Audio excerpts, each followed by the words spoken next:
Hello दोस्तों, स्वागत है आप सभी का। जैसे कि हम चर्चा कर रहे थे कि अप्रैल के बाद जो गोचर होने वाला है चार ग्रहों का, उसके क्या प्रभाव रहेंगे। कुछ लोगों ने कहा कि बहुत लंबे समय तक का जो समझा रहा हूं वो कुछ हद तक समझने में मुश्किलात हो रही है, तो आज कोशिश ये करता हूं एक साल का अंतराल लेते हैं। ठीक है, 2022 के एंड तक की पहली पोजीशन को लेते हैं और फिर जनवरी के अंदर जब शनि की दोबारा एक मूवमेंट होगी तो उसको और ज्यादा डेप्थ से समझा देंगे। ये इसलिए भी ज्यादा जरूरी है क्योंकि राहु का गोचर इस लगन के ऊपर एक अलग इम्पैक्ट करने की क्षमता रखता है। इसलिए अगर आप तुला लगन से लिब्रा एसेंडेंट से आते हैं तो थोड़ा सा सावधान रहना होगा। चलिए शुरुआत करते। सबसे पहले स्थितियों को देखते हैं। शनि जो है उसका गोचर हम देखेंगे अप्रैल एंड तक होगा। ठीक है, तो अप्रैल से लेकर ऑलमोस्ट जून तक 2022 का ही हम ले रहे हैं। इस पीरियड के अंदर शनि का जो गोचर है वो इस कुंडली में पंचम भाव में होगा। पंचम भाव का स्वामी पंचम भाव में हो, ये अच्छी स्थिति कही जा सकती है। इस लगन के लिए शनि जो है वो योग कारक भी होते हैं। तो यहां तक तो चीजें ठीक है कि आपको अगर कोई हेल्थ इश्यूज हैं तो उससे ओवरकम करने के लिए ये पीरियड शनि का यहां आना अच्छा माना जा सकता है, अप्रैल से लेकर जून की अवधि तक। लेकिन जब यहाँ पे शनि बैठेगा तो उसकी जो दृष्टियां हैं उसको समझिए। तीसरी दृष्टि जो है वो मैरिटल लाइफ के ऊपर आ जाएगी। ये मैरिड लाइफ है, इसके ऊपर आएगी। इसकी सातवीं दृष्टि जो है वो सोर्स ऑफ अर्निंग के ऊपर आएगी। और इसकी 10वीं दृष्टि जो है वो परेशान कर सकती है थोड़ा सा आपको, आपके फैमिली के अंदर, कुटुंब के अंदर, या फिर सेविंग्स के साथ जो आपकी जमा पूंजी है उसके ऊपर। यहां से जो एरिया है 3 महीनों के लिए, इनके ऊपर कुछ असर रहता हुआ दिख सकता है। अब इसके अंदर क्या होगा कि शनि शुरुआत में आगे मूव करेंगे तो सीधे दृष्टि से प्रभावित करेंगे कुछ समय के लिए, बहुत ज्यादा लंबे ड्यूरेशन तक के लिए नहीं। कुछ समय के बाद ये दृष्टि क्या होगी, वापस होगी, यानी कि वक्री होंगे। जब वक्री होंगे तो ये जो दृष्टि है ये यहां पे नहीं रहेगी। ध्यान रखना, ये चीज सभी लग्नों में होगी। जब ये वक्री होंगे उस समय जो दृष्टि है वो शिफ्ट होगी, दृष्टि पीछे की तरफ गिनना शुरू होगा। ऐसे स्थिति में यहां पे बैठे हुए शनि जो है उनका एक प्रभाव यहां पर होगा जो कि पराक्रम को बढ़ाने वाला काम करेंगे। शनि का जब वक्री होंगे उस समय तीसरी दृष्टि यहां, सातवीं दृष्टि फिर भी यहीं के यहीं रहेगी। ठीक है, और इसके बाद 10वीं दृष्टि, यहां से अगर 10वीं दृष्टि गिनेंगे तो 9 और ये 10, तो 10वीं दृष्टि जो है शनि की वो यहां पर रहेगी। कब? जितने समय तक शनि वक्री रहेंगे उतने समय तक के लिए। तो इस पीरियड में अप्रैल से जून के बीच में थोड़ी सी चुनौती आ सकती है आपके सेविंग्स या घर के अंदर, कुटुंब, सेकंड हाउस। कुछ चुनौतियां देखने को मिल सकती हैं पार्टनरशिप्स, बिजनेस, और जो लोग मैरिड हैं उनके मैरिटल लाइफ के अंदर थोड़े समय के लिए होंगी। और फिर जब शनि वक्री होंगे उस समय आपको यह असर देखने को मिलेगा कि कुछ हद तक छोटी यात्राएं हो रही हैं या कुछ चेंज ऑफ प्लेसेस भी देखने को मिल सकते हैं। ज्यादा बड़ा इंपैक्ट जो है दोनों ही सिचुएशन में अगर आ रहा है तो वो आ रहा है आपके अर्निंग्स के ऊपर। योग कारक ग्रह है, योग कारक ग्रह का देखना अच्छा भी माना जाता है, लेकिन कहीं ना कहीं शनि है, नेचुरल हार्डशिप का प्लेनेट है, इसीलिए थोड़ी सी हार्डशिप को लेकर चलेंगे इतने एरियाज के अंदर। अब इसी में जो आगे एक मूवमेंट है वो है जुपिटर का। तो जुपिटर के मूवमेंट को देखिए। जो जुपिटर का मूवमेंट है वो अप्रैल से अप्रैल तक का है।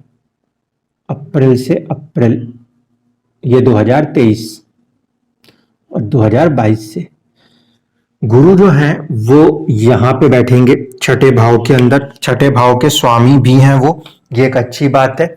छठे भाव का स्वामी जब छठे भाव में बैठे तो उसके लिए तो थोड़ा सा ठीक है, सिक्स्थ हाउस का लॉर्ड सिक्स्थ हाउस में बैठे तो थोड़ा ठीक है।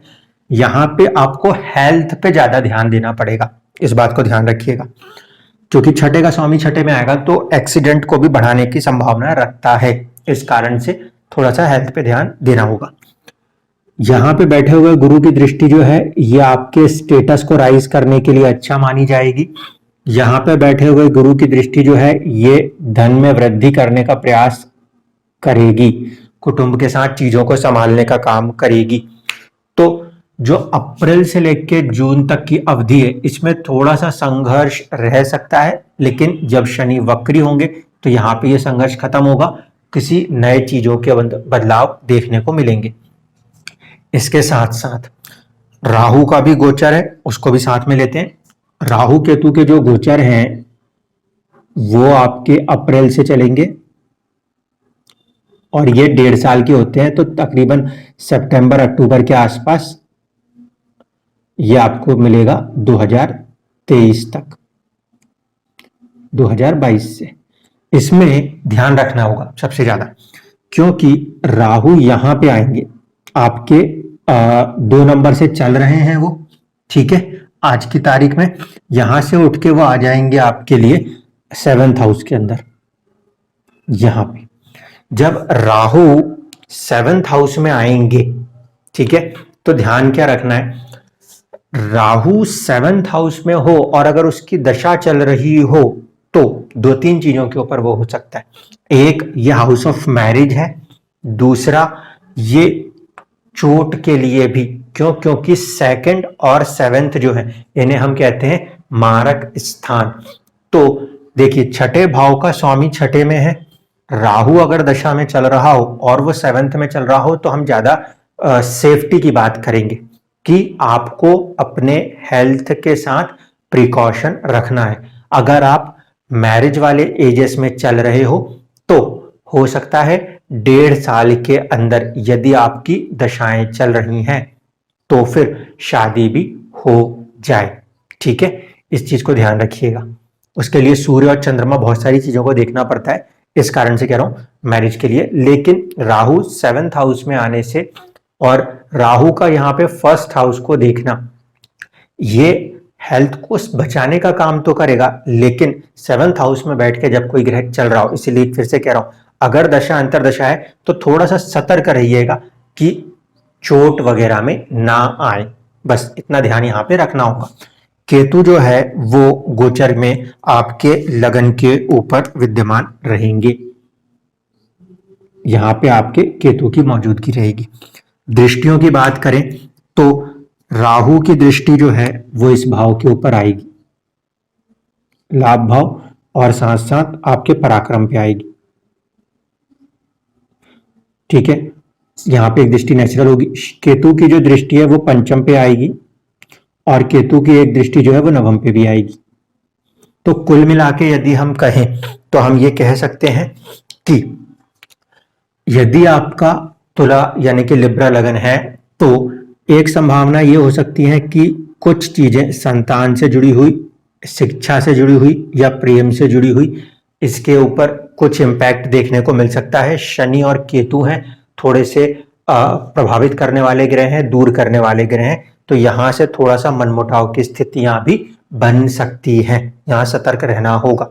शनि क्योंकि वहां के स्वामी हैं वो अच्छी बात है, लेकिन फिर भी उसमें स्वामी है और स्वामी के ऊपर केतु की दृष्टि है, वो थोड़ा सा दूर कर सकता है संतान से भी और प्रेम संबंधों से भी। इसी के साथ साथ हम यहाँ पे दूसरा इम्पैक्ट जो देख रहे हैं वो है आपके लाभ भाव।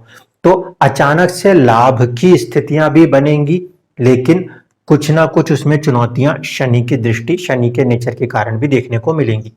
गुरु की जो मौजूदगी है वो आपके स्टेटस में राइज का पूरा प्रयास करेंगी, संचित धन को बढ़ाने का पूरा प्रयास करेंगी।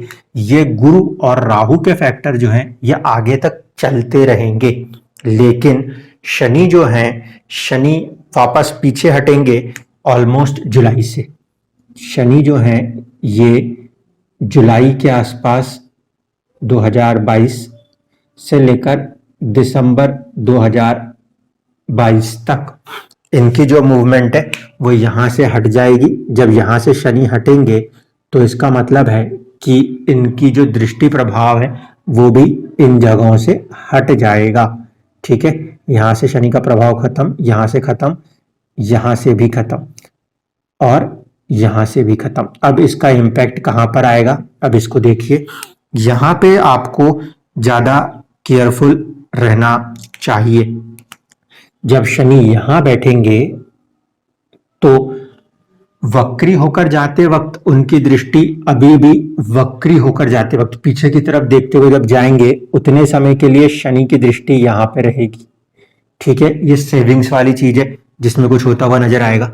शनि जब यहां बैठेंगे तो स्टेटस के ऊपर कुछ ना कुछ पॉजिटिव चेंज देने का प्रयास करेंगे।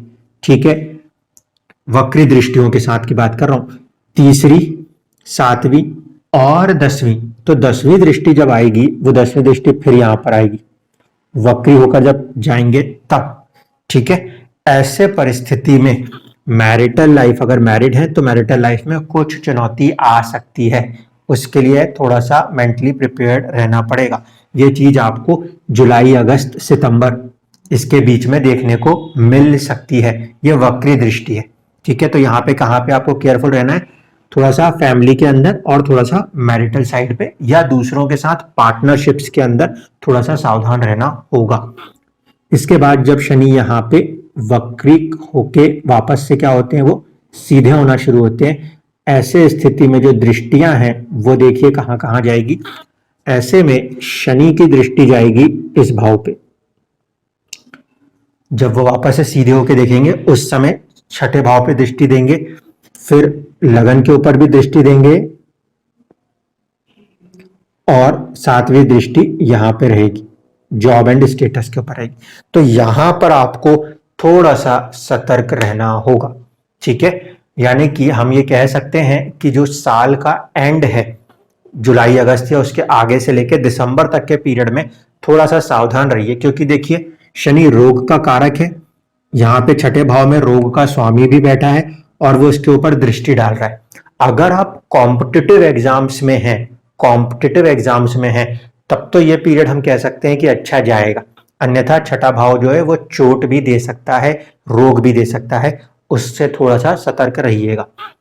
10th हाउस के ऊपर गुरु और शनि जैसे दो ग्रहों की दृष्टि है, इस कारण से कहीं ना कहीं आपके स्टेटस से रिलेटेड कोई चीज बनती हुई देखने को मिल सकती है। किस पीरियड के अंदर, जुलाई और दिसंबर 2022 के अंदर। साथ ही साथ कहीं ना कहीं राहु का जो इम्पैक्ट है वो एक आपके आय भाव पर है और पराक्रम भाव पर है, इस कारण से करेज बढ़ा रहेगा 1.5 साल तक। सोर्स ऑफ अर्निंग्स को बढ़ाए रखने का आप हर मुमकिन प्रयास यहां पे करते हुए दिख सकते हैं। शनि की 10वीं दृष्टि और लगन में केतु की मौजूदगी, इसलिए लगन के ऊपर राहु, केतु, शनि का प्रभाव, 3 पृथकतावादी ग्रह हैं, तो हेल्थ पे थोड़ा सा केयरफुल रहिएगा। किस पीरियड में, जुलाई से लेकर दिसंबर के पीरियड में यदि आपका तुला लगन है तो हेल्थ पे पहली प्राइम इंपॉर्टेंस रखिएगा। कंपटीशन एग्जाम्स के लिए अच्छा है। फर्स्ट हाउस पर्सनालिटी होती है, पर्सनालिटी डेवलपमेंट की तरफ वो चीजें बन रही हैं तो कोई बुराई नहीं है, क्योंकि आपकी जिंदगी में अच्छा होगा तो आप दुखी नहीं होंगे। लेकिन अगर हेल्थ पे कुछ इम्पैक्ट आता है तो फिर वो आपको परेशान कर सकता है, इस कारण से उस साइड पे थोड़ा सा सतर्क रहते हुए इस साल आपको चलना होगा। क्योंकि यहाँ पे हेल्थ की कंडीशंस आ रही थी बार बार, इसलिए मैंने यहाँ पे शनि के वक्री वाले एस्पेक्ट को भी ऐड किया है। अभी तक के 6 लग्नों में हमने उसको नहीं जोड़ा। मैं आपको जब डिटेल वीडियो दूंगा आने वाले समय में, उस समय मैं उन चीजों को ऐड कर दूंगा कि किसी ग्रह के ऊपर से चल रहा है कि क्या हो रहा है, उसको हम वहां पे देखेंगे। अभी मैं सिर्फ एक मोटे तौर पे समझा रहा हूं कि इस साल के अंदर आपको थोड़ा सा केयरफुल रहना है। अप्रैल से जून का जो पीरियड है, इसमें आप अगर मैरिड हैं तो मैरिटल लाइफ के ऊपर थोड़ा सा केयरफुल रहिएगा। इसके बाद एजुकेशन के अंदर थोड़ा सा केयरफुल होना पड़ेगा। अगर संतान है तो संतान को लेकर थोड़ा सा केयरफुल रहना पड़ेगा अप्रैल से जून के बीच में। और इसके बाद जुलाई से दिसंबर के बीच के पीरियड में थोड़ा सा ध्यान रखिएगा अपने हेल्थ के ऊपर। प्रोफेशन के अंदर कुछ हद तक नए कुछ मुकाम बनने की संभावनाएं मिलेंगी। अचानक से धन लाभ या किसी तरीके से कुछ गेन्स देखने को, सडन गेन्स जिसे कहते हैं, वो देखने को मिल सकते हैं अगर आप तुला लगन यानी कि लिब्रा एसेंडेंट को बिलोंग करते हैं तब। राहु का नक्षत्र इस कुंडली में 7 नंबर की राशि में आता है। इस कारण से यदि आपका जो जन्म का नक्षत्र है वो स्वाति है तो आपको एक अच्छे राइज के लिए भी आने वाले जो 1.5 साल हैं वो कहीं ना कहीं सपोर्ट करते हुए नजर आएंगे। तो उसके लिए आपको प्रिपेयर्ड रहना चाहिए। धन्यवाद।